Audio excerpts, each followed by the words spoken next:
오늘은 반야신경 강의 7번째 시간이 되겠습니다. 지난번 시간에 관자재 보살님의 수행법인 반야바라밀다 수행에 대해서 말씀을 드렸습니다.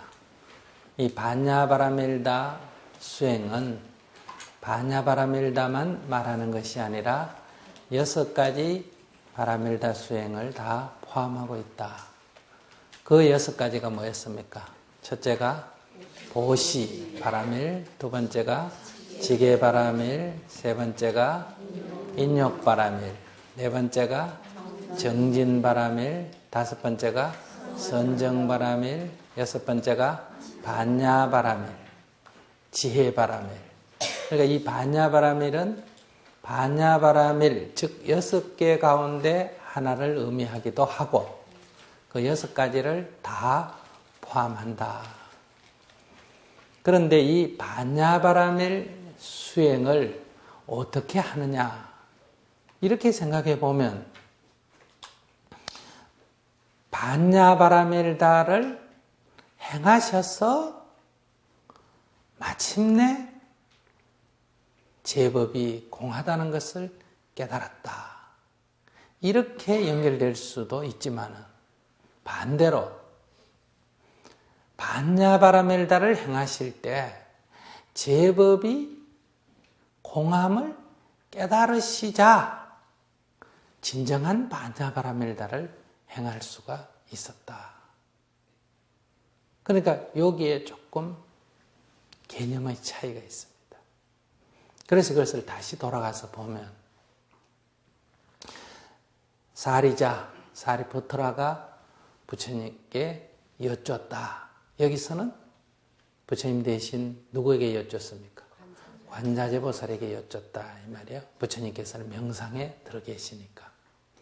그때 어떻게 질문을 했느냐? 보살이라는 것은 수행을 하는 선남자 선여인을 말합니다. 금강경에는 어떻게 되어 있어요? 안욕따라 삼맥 삼보리심을 바란 선남자 선여인은 어떻게 그 마음을 머무르고 어떻게 그 마음을 항복받아야 합니까? 이렇게 되어 있어요. 그러니까 어떻게 수행을 해야 열반을 증득할 수 있습니까? 이런 얘기죠. 여기에 발안욕따라 삼맥 삼보리심자, 발안욕따라 삼맥 삼보리심한 선남자 선여인을 우리가 줄이면 뭐가 됩니까? 보디사타바, 보살이 된다 이 말이에요. 보살이 반야바라밀다를 행하려면 어떻게 해야 되느냐 이렇게 질문을 했다. 그럴 때 관세음보살님께서 반야바라밀다를 행하려면 마땅히 이렇게 해야 한다. 이런 대답을 하는 거란 말이에요. 그러니까 이런 금강경하고 비유해서 이 문장을 해석해 본다면 사리푸트라의 질문에 관세음보살님께서는 이렇게 말씀하셨다. 선남자 선여인, 안욕따라 삼맥 삼보리심을 바란 선남자 선여인, 즉 보살이 반야바라밀다를 행하고자 한다면 마땅히 이렇게 마음을 내야 한다 이 말이에요. 어떻게? 제법이 공한 것을 확연히 봐야 한다. 이것이 범어 원본에 가깝습니다. 그러니까 현재의 번역본을 가지고 그대로 해석을 하면 반야바라밀다를 행해서 제법이 공한 도리를 깨달았다 이렇게 되고 범어 원본에 준해서 해석을 해본다면 반야바라밀다를 행할 때에 제법이 공함을 확연히 깨쳤다.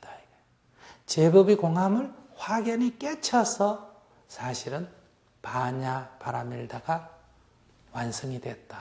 이렇게 말할 수도 있다. 이거를 그냥 쉽게 말한다면 수행자가 그전에는 얻으려고만 했는데 이제는 베풀어라 하는 걸 알고 베풀었다. 베푸는 게 보시죠. 보시를 널리 행했는데도 괴로움이 완전히 사라지지를 않았다. 왜 그런가 하고 살펴봤더니 바로 아직도 이것은 내 것이다. 그런데 너에게 준다. 이게 남아있다. 그러니까 내 것을 너에게 주니까 너가 가난해서, 너가 불쌍해서, 너가 필요해서 내가 너에게 준다. 이렇게 생각하니까 그러면 너는 나에게 뭘 줄 것인가? 고맙다고 인사를 하든지 그렇지 않으면 나중에 내가 어려울 때 너가 도와주든지 이렇게 무엇인가 보상심리가 있다. 이 보상심리가 있기 때문에 아무리 베풀어도 그것이 공덕은 될지언정 복을 될지언정 해탈은 안 된다. 그래서 이 한 물건, 이 베푸는 물건 이것을 깊이 들여다봤더니 사실은 이 물건은 내 것이다 할 것이 아무것도 없다. 너 것이라 할 것도 없다. 우리 것이라 할 것도 없다. 이 물건 자체는 그냥 내 것도 아니고 너 것도 아니다. 내 것이니 너 것이니 하는 것은 본래 없다. 내 것이니 너 것이니 하는 것은 텅 비어 있다. 물건이 없다는 게 아니라 물건에 이 보신 물에 너 거니 내 거니 하는 어떤 실체도 없다. 그러니 사실은 준다 하는 것은 내 거라는 생각이 있기 때문에 준다 하는 상이 생기지. 내 것이라는 상이 없다면 준다 하는 상도 일어나지 않는다. 주는 행위가 없다는 얘기가 아니에요. 내 코로 숨쉰 공기가 상대편 코로 들어가잖아요. 그럴 때 내가 내 숨을 너에게 준다. 이런 생각 안 하죠. 왜 그럴까요? 이것도 분명히 주고받는데 이것은 이 공기를 내 것이라고 생각을 하지 않기 때문에 그렇다. 그냥 필요에 의해서 쓰는 거예요. 내가 필요에 의해서 쓰고 너가 필요에 의해서 쓰는 거다. 내가 볼펜을 갖고 쓰고 있다가 내 필요한데 하면 이 볼펜을 주는 거죠. 그때 내 것을 주는 게 아니라 그 사람이 그냥 공기를 숨쉬듯이 그 사람의 필요에 의하니까 그 필요에 의해서 내가 주는 거란 말이에요. 이럴 때는 거기에는 어떤 대가를 바라는 마음이 없다. 내 거라는 상이 없기 때문에. 준다는 상도 안 일어난다. 주는 행위가 안 일어난다는 게 아니에요. 내 것이라는 상이 없으므로 준다는 상이 없고 준다는 상이 없다는 말은 뭔가 보상 심리가 일어나지 않는다. 그렇기 때문에 그 주는 행위에 따른 어떤 과보도 없다. 즉 내 것을 준다 하면 보상 심리가 있고 그 보상 심리로 인해서 그것이 이루어지지 않았을 때 괴로움이라고 하는 미움이라고 하는 실망이라 하는 과보가 따른다. 이 과보가 따른다면 이거는 반야바라밀다가 아니다. 이 괴로움의 바다를 훌쩍 넘어가 버린 세계, 해탈과 열반의 세계가 아니다. 이런 데서 우리가 현재 한문으로 된 문장의 해석은 관자재보살이 주인공이에요. 관자재보살이 행심반야바라밀다시 깊은 반야바라밀다를 수행할 때에 또는 수행하셔서 오온이 모두 공하다는 것을 깨달으셨다. 그러니까 여기서 원인이 뭐예요? 반야바라밀다를 행한 것이 원인이고 그 반야바라밀다를 수행한 과보가 뭐예요? 오온이 모두 공하다는 것을 깨달으셨다 하는 거죠. 그러니까 이런 결과, 깨달음을 얻었다. 이런 수행을 해서 이런 깨달음을 얻었다. 그럼 그런 깨달음을 얻은 과보가 뭐냐 이거예요. 그러니까 이 깨달음을 얻은 거는 과인데 그 응보가 뭐냐 이거예요. 그것은 모든 괴로움에서 벗어났다. 모든 괴로움이 사라졌다. 이런 얘기. 그러니까 이렇게 관자재보살이 반야바라밀다를 행하셔서 제법이 공함을 깨달으시고 모든 괴로움에서 벗어났다. 이것이 현재 우리가 이 경문에 있는 걸 해석하면 이렇게 해석할 수 있습니다. 그러나 다른 측면으로 약간 바꿔서 본다면 관자재보살님께서 말씀하시기를 반야바라밀다를 행하고자 하는 자는 진실로 반야바라밀다를 행하고자 하는 자는 제법이 공안도리를 확연히 깨쳐야 한다.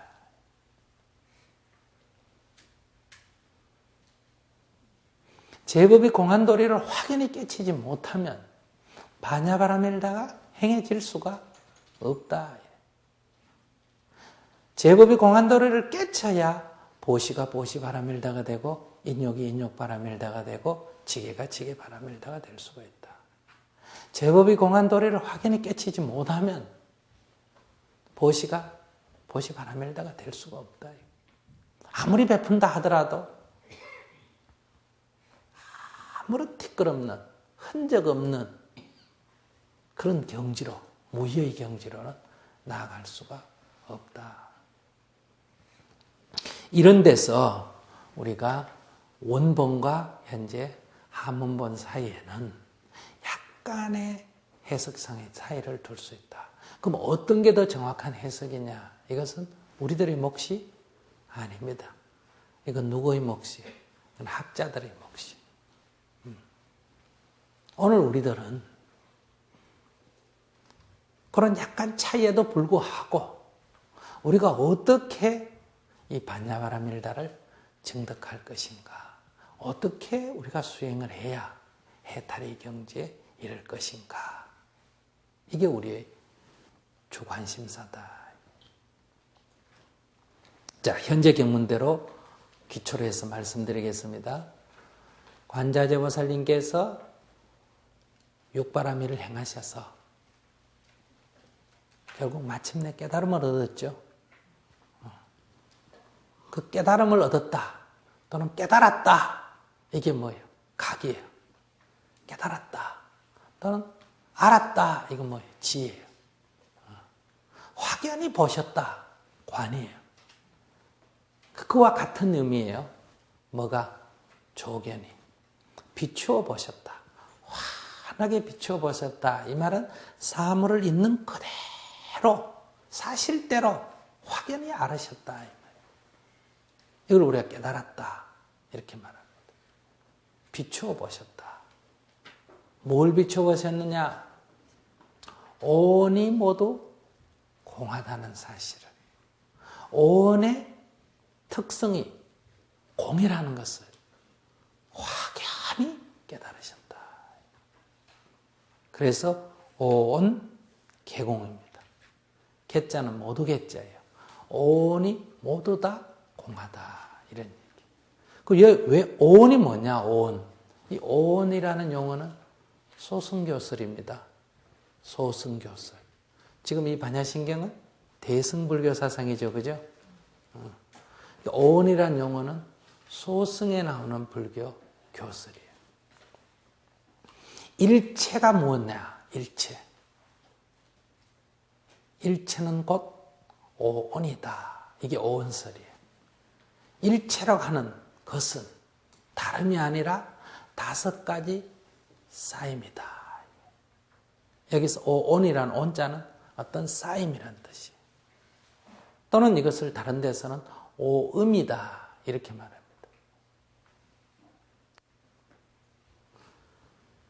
그러면 그 5가지가 뭐냐? 첫째가 색, 두 번째가 수, 세 번째가 상, 네 번째가 행, 다섯 번째가 식. 이래. 오온은 색수상행식이다. 이 오온, 즉 색수상행식이 다 공하다. 여기서 다 공하다는 건 뭘 말해요? 이 오온이 복수기 때문에 그러겠죠. 그 말은 색도 공하고 수도 공하고 상도 공하고 행도 공하고 식도 공하다. 오온이 모두 다 공하다. 오온에 실체가 없다. 오온의 특성은 텅 비었다. 이런 의미란 말이에요. 그럼 오온이 곧 일체니까 오온 대신 일체를 집어넣으면 어떻게 됩니까? 일체가 다 공하다. 일체를 제법이라고 말하니까 제법이 다 공하다. 즉, 이 세상에 있는 모든 만법이 그 본질은, 근본은 이거다 할 아무것도 없는 텅 빈 자리다. 그래서 여기서 소승교설의 용어를 쓰지 않는다면 그냥 오온 대신 뭘로 대체하면 된다? 일체 또는 제법 이렇게 대체하면 됩니다. 그러니까 제법이 공함을 깨달으셨다. 제법의 실체가 제법의 있는 그대로의 모습이 텅 빈 존재임을 깨달으셨다. 이런 얘기. 그러니까 그걸 확연히 깨달으시니까 이 천하 만유 모든 것의 본성이 그 본질이 근본이 이것이다랄 어떤 자아도 없고 실체도 없고 텅 빈 것임을 깨달으니까 어떻게 됐다? 지금까지 내가 갖고 있던 모든 번뇌, 고뇌 이것이 흔적도 없이 싹 사라져버렸다. 그것이 뭐예요? 도일체 고액이다. 일체의 고액, 일체 그러니까 모든 이런 얘기예요.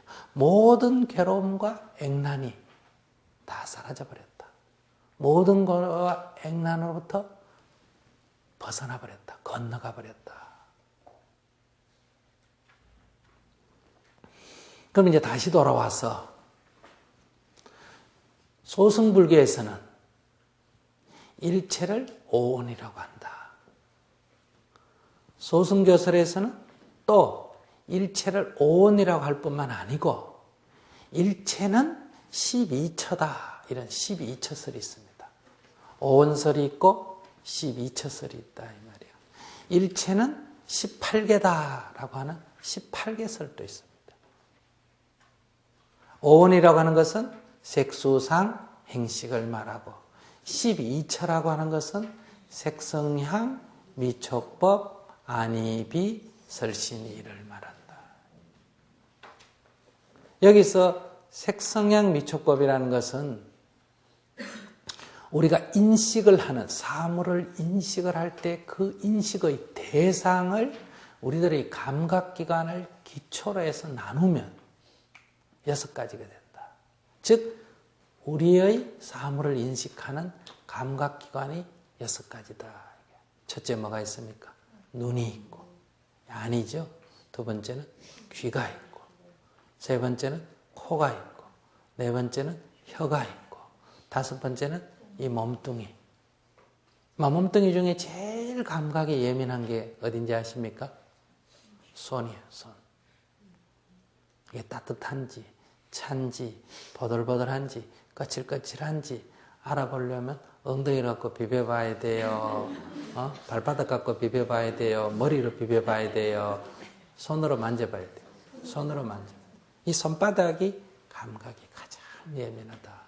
그래서 몸이라고 하는데 몸의 가장 대표적인 이 접촉을 통해서 우리가 어떤 것을 알아내는 가장 대표적인 게 손이다. 이거예요. 그래서 눈이 안 보이고 귀가 안 들리는 사람은 뭘로?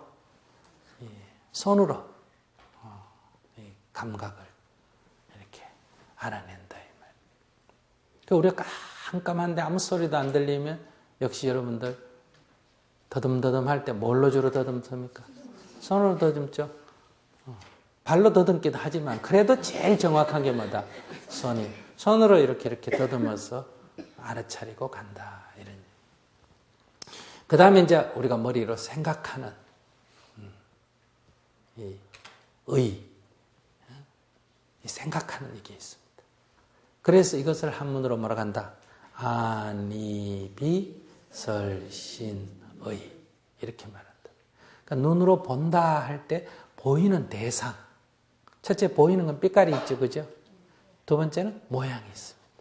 그 빛깔과 모양, 눈으로 감지할 수 있는 그 대상은 빛깔과 모양이에요. 그러니까 모양이 없는데도 빛깔이 있으면 볼 수 있죠. 모양이 없는데 어떻게 빛깔이 있습니까? 요즘 레이저광 같은 거 이런 거 여러 가지 나타나는 거는 손으로 만져보면 아무것도 없습니다. 아시겠어요? 그런데 빛깔이 있기 때문에 우리가 볼 수 있어요. 그리고 컬러가 아니라도 우리가 어떤 형체가 있으면 우리가 볼 수가 있죠. 그런데 이 형체나 빛깔이란 건 다 이 빛이 있어야 됩니까? 없어야 됩니까? 이 빛이 있어야 됩니다. 빛이 없는 캄캄한 데서는 빛깔도 모양도 볼 수가 없습니다.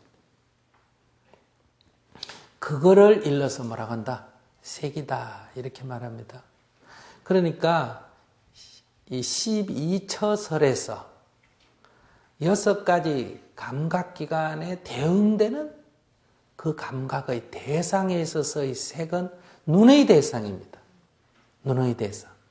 그러니까 똑같은 색이라는 용어가 쓰여져도 그게 앞뒤 문맥을 봐가 어떤 의미로 쓰여졌냐에 따라서 개념이 다르다 이 말이에요. 자, 이것이 색이고 그 다음에 귀의 대상은 뭐예요? 소리죠. 소리가 있어야 귀가 듣고 그 소리를 듣는 게 귀지. 귀가 무슨 보는 작용을 하는 게 아니라 듣는 작용. 듣는 작용의 대상은 뭐예요? 소리예요. 그 다음에 코는 냄새고 혀는 맛이에요. 그 다음에 몸 또는 손은 뭐예요? 감촉이에요. 접촉이 돼야 되죠. 접촉이 안 되고는 알 수가 없습니다. 그리고 이 뜻의 대상은, 이 생각의 대상은 법이라 그래요. 원리. 그래서 이것을 뭐라고 한다? 색성향 미촉법이다. 그러니까 일체라는 건 딴 게 아니고 눈으로 보고 귀로 듣고 코로 냄새 맡고 혀로 맛보고 손으로 만지고 뜻으로 아르마리 하는 이것이 곧 일체다. 이 밖에 뭐 따로 있을 수가 없다. 이렇게 일체를 설명하는 것을 말한다. 12처설이다. 이렇게 말해요. 근데 이것이 굉장히 과학적인데도 불구하고 이것만 갖고는 사실 설명하는데 조금 부족함이 있습니다. 왜 그러냐 하면 나와 다른 사람이 똑같은 모양을 똑같은 눈을 가지고 봤는데 두 사람이 때로는 다르게 볼 수가 있어요. 잘못 본 게 아니고 각자 다 정확하게 봤는데 달리 본다. 그럼 이건 설명할 수가 없어요. 이 이론을 가지고는. 또 만약에 내가 정신을 잃어버리면 눈이 있는데도 불구하고 볼 수가 있습니까? 없습니까? 볼 수가 없죠. 그럼 이런 경우에 설명을 어떻게 할 것인가. 그래서 우리들에게 이 보는 주체, 듣는 주체, 냄새 맡는 주체, 맛보는 주체, 접촉하는 주체, 아르마리 하는 주체로서의 식이 있다. 식. 이 식이 눈을 통해서 보기도 하고 식이 귀를 통해서 듣기도 하는 거다. 그래서 식에 6가지가 있다. 그래서 보는 작용을 말한다. 안식. 그 다음에 듣는 작용 이식. 그 다음에 비식, 설식, 신식, 오식, 의식, 의식 이 말이에요. 이렇게 해서 다시 식의 6가지를 가지고 이 모든 것을 설명한다. 이걸 뭐라고 한다? 18개설이다. 이렇게 말합니다. 뒤에 나옵니다. 전부 다. 자, 다시 소승교설에서, 소승불교에서 이 말이에요. 일체는 이것이다 라고 설명하는데 세 가지가 있다. 첫째가 일체는 오온이다. 일체는 12처다. 일체는 18개다. 그러니까 여기서 오온이 모두 공하다는 것은 오온이 공하다는 말이 뿐만 아니라 12처도 다 공하다. 18개도 다 공하다. 이렇게 말할 수 있겠죠. 만법이 다 공하다. 이런 얘기예요. 그래서 이 문장 자체에서의 핵심은 오온이 아니고 제법입니다. 제법이 모두 다 공하다. 존재의 특성이, 제법이라고 하는 것은 모두 제자죠. 모든 법 할 때 이 법이란 건 뭐예요? 의미가 여러 가지가 있습니다. 법이라면 이치, 원리 이런 뜻도 있고 부처님의 가르침 이런 뜻도 있고 진리 이런 뜻도 있고 여기서 제법이라 할 때는 존재 이런 얘기예요. 존재. 우리가 인식할 수 있는 어떤 대상으로서의 존재 이런 의미예요. 그러니까 여기서 제법이다 하면 존재하는 모든 것 이런 의미예요. 그러니까 주관적인 것이 아니라 객관적인 것. 바깥 세상에 있는 존재하는 모든 것 이런 의미도 된다. 그러니까 여기서 오온이 모두 공하다. 제법이 다 공하다 하는 공성을 확연히 알았다. 비춰봤다. 비춰봤다면 꿈에서 깼다 이런 얘기예요. 그러니 도일체고이다. 모든 괴로움이 흔적도 없이 사라져버렸다. 그럼 이 문장 하나가 이 전체 경문의 핵심입니다. 관세음보살님께서 반야바라밀다를 행하셔서 제법의 공함을 깨달으시고 모든 괴로움에서 벗어나셨습니다. 이 얘기. 그러면 지금 우리는 어떤 일을 해야 합니까? 지금 우리가 하고자 하는 일은 반야바라밀다를 행하는 일이에요.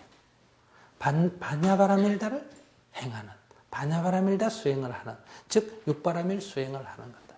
우리가 육바라밀 수행을 하게 되면 제법의 공성을 깨닫게 되고 제법의 공성을 깨닫게 되면 모든 번뇌는 사라져버린다. 그래서 우리는 해탈과 열반을 정득할 수가 있다. 이렇게 돼요. 근데 이제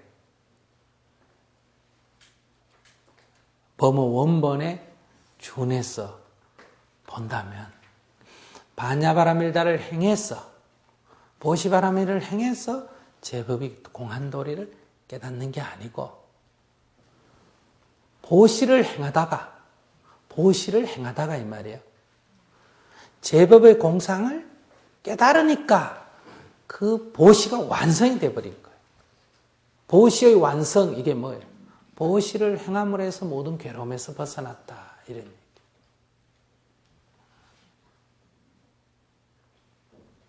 그래서 여기서 우리가 중요한 것은 이 제법이 공한 이치를 깨달아야 됩니다. 제법이 공한 이치를 확연히 알아야 우리의 수행이 그것이 비록 보시행을 한다 하더라도 보시바라밀행이 될 수가 있다. 또 보시행을 해야 보시바라밀을 해야 제법이 공한 도리를 확연히 깨칠 수가 있다. 앉아가지고 제법의 공상을 깨닫자 하고 텅 빈 거야. 이렇게 한다고 그러면 공성이 딱 깨쳐지느냐? 아니에요. 그것은 번뇌 속에 휩싸여 있다. 제법이 공하다는 생각에 사로잡혀 있다. 이렇게 말해요.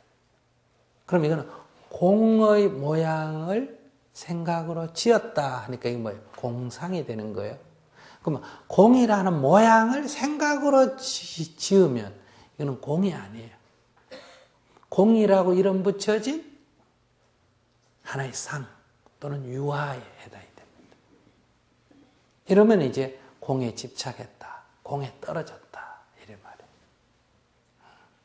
그러면 제법이 공한도리를 확연히 깨치면 번뇌가 사라지는데 제법이 공하다는 생각을 하면 번뇌가 절대로 사라지지 않습니다. 그래서 여러분들이 아무리 제법이 공하다는 사실을 알아도 여러분들이 인생에 있어서 번뇌가 사라지거나 괴로움이 사라지는 일은 안 일어난다. 학자가 불교 교리를 아무리 많이 알아도 그것이 지식으로 할 때는 자신의 인생 문제는 해결이 안 된다. 이게 이제 공병이에요. 그래서 누군가가, 이런 사람은 누군가가 공이 아니라 그러면 공이야 하고 싸우게 됩니다. 왜 공인데 너 공 아니라 그래? 그럼 불교가 아니야. 이렇게 다툰다 이거야. 제법이 공한 도리에서는 다툴 일이 일어나지가 않는데 공이라는 상에 집착을 하게 되면 거기는 분별이 일어나고 번뇌가 생겨난다. 이게 큰 차이예요. 그래서 우리가 이 반야신경 공부를 할 때 제법이 공하다 하는 지식, 아르마리 이걸 지금 하고자 하는 건 아니에요.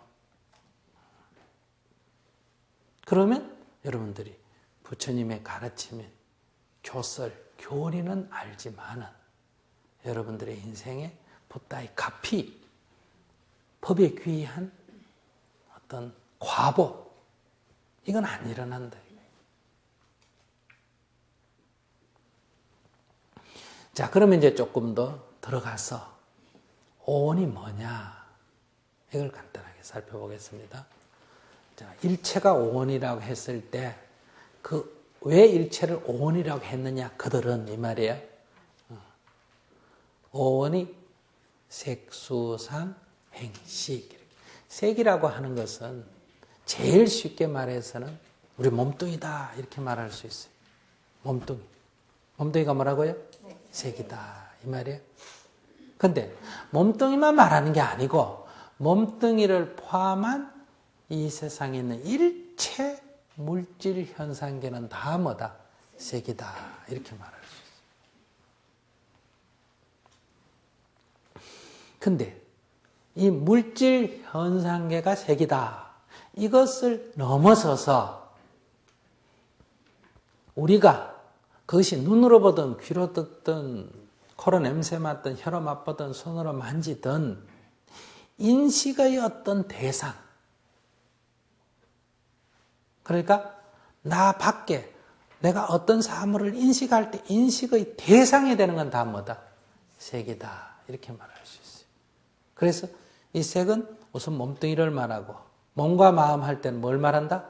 몸뚱이를 말하고 이것은 정신과 물질 하면 모든 물질 세계를 말하고 이것은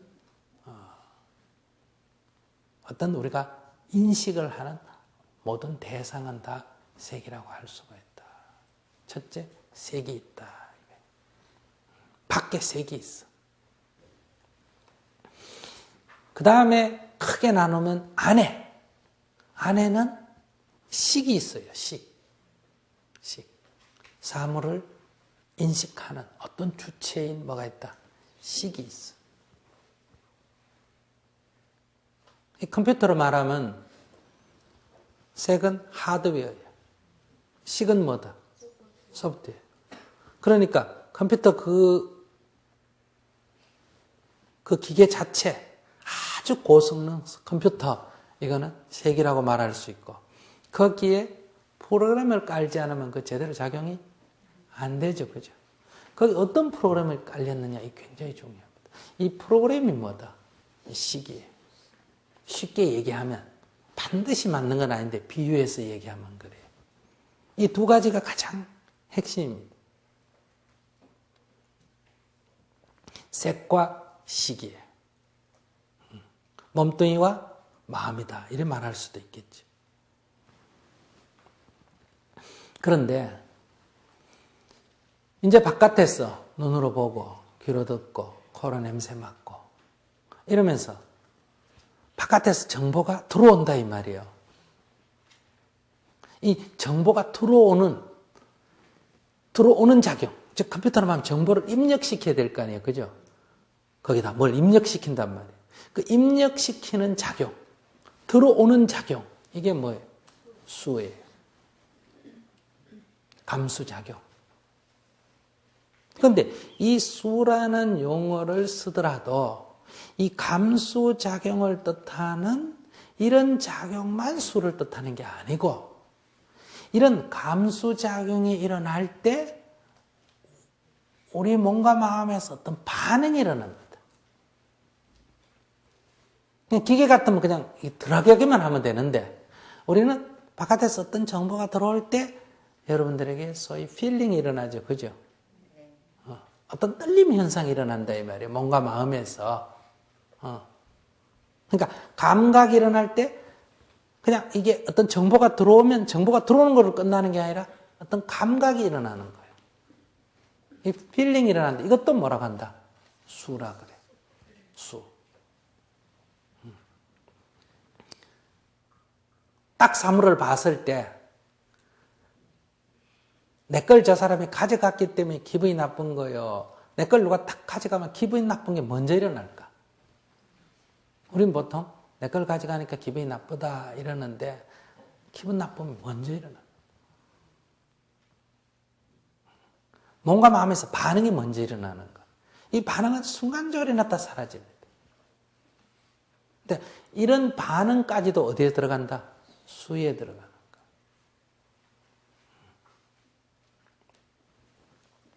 그 다음에 상은 생각이라 그래. 쉽게 얘기하면 이렇게 들어온 정보가 쌓여 있어. 그래서 여러분들이 과거의 기억을 지금 되살려낼 수 있습니까? 없습니까?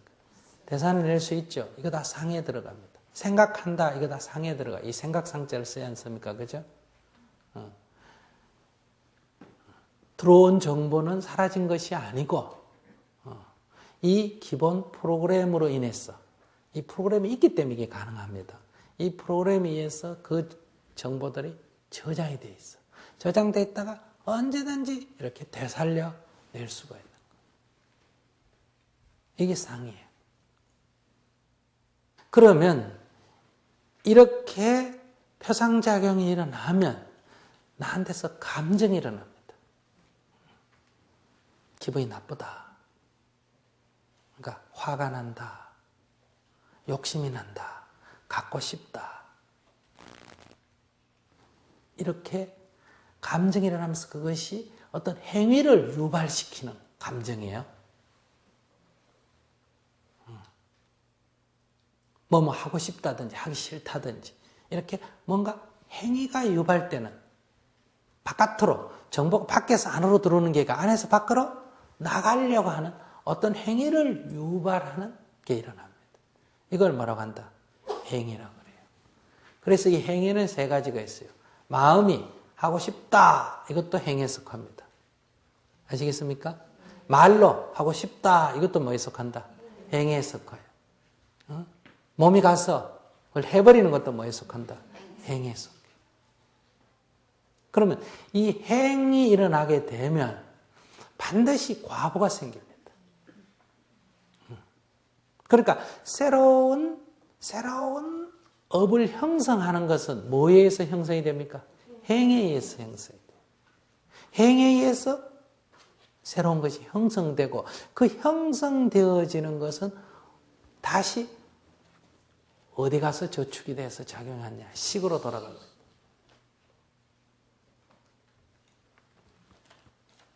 그러니까 지금 한순간에 작용을 할 때 식이 있습니다. 다음 순간에 작용할 때는 식이 또 달라져 있습니다. 그건 아무튼 내가 갓 태어났을 때는 모르겠는데 그건 이제 전생부터 있었다 이렇게 말하니까, 그러나 그걸 뗀다면 그때나 내가 백지 상태일까? 항상 이 식은 현존합니까? 안 합니까? 현존합니다. 그러니까 식에 대한 설명 없이 어떤 문제를 이렇게 설명하기는 굉장히 어려워요. 그래서 우리가 사물을 객관적으로 본다는 건 실제로는 불가능합니다. 각자임이 자기의 식이 있기 때문에, 업식이 있기 때문에 그것과 늘 반응해서 각자에게 인식작용이 일어난단 말이에요. 그래서 우리는 견해도 생각도 가치도 달라질 수밖에 없습니다. 그러면 이걸 다 소멸해버리면 물론 객관이 그냥 투영이 될 수 있겠죠. 그러나 우리가 현존하는 그건 어렵습니다. 그럼 이런 사실을 확인을 우리가 알면 어떻겠어요? 나타나는 현상, 고집하지 않게 돼요. 내가 옳다고 고집하지 않게 돼요. 저 벽이 붉게 보이는 것은 그냥 있지만 저 벽 색깔이 붉다고 이렇게 고집하지는 않게 된다. 내가 저 벽은 붉은 색깔이네 하는데 어떤 사람이 아니야 푸른 색깔이나 이래도 갈등이 안 생깁니다. 이것은 내 눈에 그렇게 보이는 거고 저건 저 사람 눈에 저렇게 보이는 거기 때문에. 그런데 우리는 이것이 나의 업식에 의해서 형성된 것이라는 걸 모르기 때문에 저 벽은 붉은 색깔이야 하는데 누가 푸른 색깔이야 하면 너 잘못 봤어, 너 틀렸어 이렇게 되니까 갈등이 생겨요. 그래서 일체라는 것은 이렇게 인식 대상이 있고 감각기관을 통해서 감수작용이 있고 표상작용이 있고 의지작용이 있고 그런데 그 안에 이미 형성되어진 식이 이 주관으로 여기에 대응하고 있다. 이것이 일체다. 여기서 이제 감수작용만 생각하면 색이 있고 수가 있고 상이 있고 행이 있고 식은 별개죠. 이래서 형성되어진 결과물이 쌓이는 걸 때 식이 맨 끝에 올 수 있겠죠. 그죠? 그러나 또 다른 측면에서 보면 어떠냐. 이 수가 식이 있기 때문에 어때요? 식이 있기 때문에 색이 감수장을 일으키면서 여기에 뭐다? 호불호에 기분 좋고 기분 나쁨에 뭐가 있다? 떨림이 먼저 일어나지 않습니까? 그죠? 그러니까 사실은 색이 있고 상이 있고 수가 있고 행이 있고 식이 있다. 이렇게 설명할 수 있어요. 그래서 여기서 색, 수상이냐, 색, 상수냐 이것은 그 의미를 어떻게 보느냐에 따라서 다른 거예요. 그러니까 이것이 딱 순서대로 있는 게 아니다 이 말이에요. 아시겠습니까? 그러니까 결과적으로 보면 5가지의 사입니다. 이래서 이게 나눌 때 색은 몸뚱이다 하면 나머지는 다 뭐예요? 마음작용에 속하겠죠. 그죠? 우리의 어떤 정신작용에 속하는 문제다. 그런데 이 수라는 것은 거의 몸뚱이로부터 일어나는 감각도 수고 마음에서 일어나는 필링도 수니까 이 수라고 하는 것은 이 몸과 마음이 어때요? 중간에 양쪽 위치를 가지고 있는 거예요. 그래서 크게 우리가 마음과 육체, 육신과 정신, 몸과 마음 이렇게 나누지만 이 작용을 면밀하게 관찰해 보면 그렇게 둘로 딱 나눌 수는 없는 거다. 자, 여기서 결론은 다시 뒤에 가서 좀 더 자세하게 설명하도록 하고 결론은 오는 곳 일체다. 근데 여기서 일체가 공하다. 일체의 특성이 텅 빈 것임을 확연히 깨달으셨다. 확연히 보셨다. 그게 뭐다? 조견, 비춰봤다. 이 말이야. 이게 핵심이에요. 그래서 이 오는 색수상 행시이기 때문에 오온이 모두 공함을 확연히 깨달으셨다 하는데 그 오온이 공하다고 하는 조견 오온 개공을 그 다음 단락에서 다시 설명합니다.